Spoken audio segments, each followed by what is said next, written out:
Hello ladies and gentlemen. Andito ako para mag-explain nitong code namin para sa aming activity uh, for this learning task in this course of architecture and organization, which is the structured assembly language part 1. And let's get through.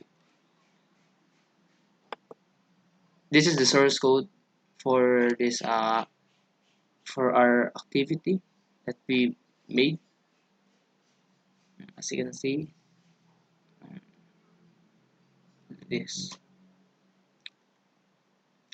Para maparan po ito, punta po tayo sa command prompt. Just use Windows key plus R and type cmd and enter. And just type file directory and we go to the our for converter and for executing tool.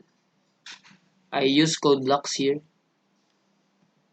Press min W tas bin and we copied this file directory for this code block called bin for min W, and I'll paste it, and this is it. Para ma-convert po yung yung ASM into OBJ file, just just follow this syntax. NASM -f win32 and the file, which is this. I use the D because I put my file here in my D drive. D. It is the file d app.asm -o d app.obj. We convert the ASM into OBJ file. We enter it, and as you can see, there is no error. And para ma-convert naman po yung OBJ file into executable file for application, just refresh it. As you can see, there is a OBJ file. We created the OBJ file.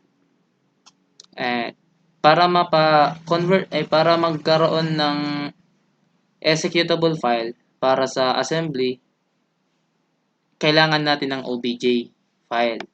Kaya para para makagawa tayo ng executable file, sundan natin tong syntax, which is gcc tapos file, your file. Just I type graphical error. D app.obj, the obj -o as file app.exe. I enter and this is it. We refresh it. There it is. There's the executable file. We para wala nang paligoy-ligoy pa, i-run na natin 'yon. Pwede naman na pwede niyo naman na i-click na lang niyo 'to, i-double click para mag-run. Pwede naman na diretso na lang sa command prompt. Kaya file directory tapos d tapos app.exe. There it is. Ito po yung yung sample run na nitong code namin. Ang palaki natin. Hi, this is Jong Enrico and I am here to help you perform operation. Ang purpose po dito ay pwede mag-add po sila, mag-subtract, mag-multiply or mag-divide base sa choice nila. Pero ang scope lang po ay ang limitation lang po dito ay magko-compute lang po sila, dalawa lang. 'Yun. Then we use the 1 for add. When I use the 1, when I input the 1, Ang lalabas po, addition. Kasi po, dito yon. Dito po. Yung sa prompt. Yan. Tapos, ito po. Ay, mali. Ito. Yung magpo-prompt po.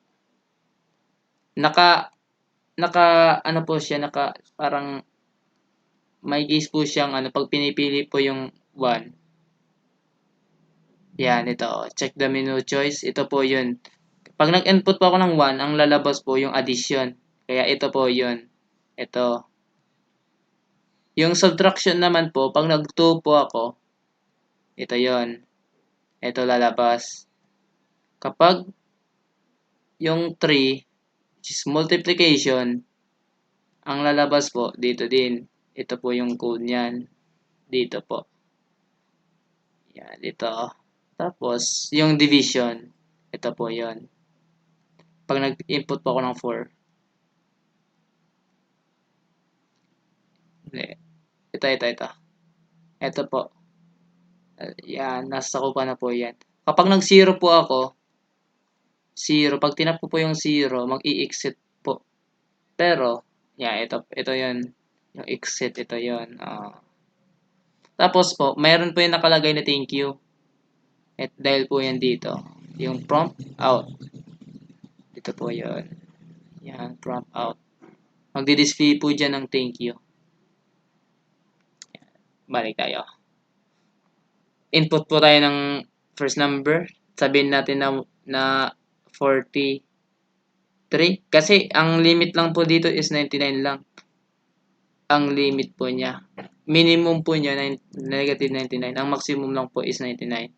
Sabihin natin na negative 6. Ipa-plus natin sa negative 5. So the answer is 11. Negative 11. At pag after po ng ilabas po yung result, pupunta po dun sa sa subtraction. Kaya mali. Magbabalik po sila sa main menu. Tapos pipili ulit tayo ng natin kung ano bang operation gagamitin. Sabihin natin na multiplication, magmo-multiply tayo 3.